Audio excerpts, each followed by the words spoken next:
అనంతపురం జిల్లా కుందిర్పి మండలం ఒడ్డేపాలెం గ్రామంలో టీడీపీ అభ్యర్థి ఆమెలేని సురేంద్రబాబు ఎన్నికల ప్రచారం నిర్వహిస్తుండగా రాళ్లతో దాడి జరిగింది. అయితే ఆమెలేని సురేంద్రబాబు తప్పించుకోగా అక్కడే ఉన్న వీరేష్ అనే చిన్నారికి తగిలింది. వెంటనే అలర్ట్ అయిన టీడీపీ శ్రేణులు ఆమెలేని సురేంద్రబాబుకు రక్షణగా నిలిచారు. అనంతరం టీడీపీ అభ్యర్థి ఆమెలేని సురేంద్రబాబు మాట్లాడుతూ తెలుగుదేశం పార్టీకి వస్తున్న ఆదరణను చూసి ఓర్వలేకనే ఇలాంటి దాడులు, వైసీపీ అల్లరి ముఖాలు దాడులు తెగబడుతున్నారని ఆరోపించారు. భయపడితే తాను భయపడే రకం కాదని, ప్రజల కోసం ఎన్ని దాడులు చేసినా ఓర్చుకుంటానని, వైసీపీ మూకులకు వడ్డీతో సహా చెల్లించేందుకు ప్రజలు సిద్ధంగా ఉన్నారని, దాడికి పాల్పడిన వ్యక్తులను అధికారులు చర్యలు తీసుకొని డిమాండ్ చేశారు.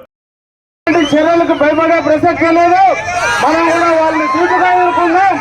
వాళ్ళు ఏదైతే ఉన్నారో ఈ తిరుగుబందే చర్యగా మనం చూడాల్సిన ఉంది.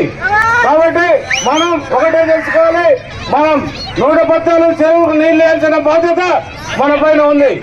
ఖచ్చితంగా ఆంధ్రప్రదేశ్ సాముందు ఉండి ప్రమాణం చేస్తున్నా రాబోయే 2.5 సంవత్సరాల్లో మన బీజేపీ ప్రాజెక్ట్ ద్వారా మన కుందిర్పు బ్రాంచ్ కెనాల్కు నీళ్ళు ఇచ్చే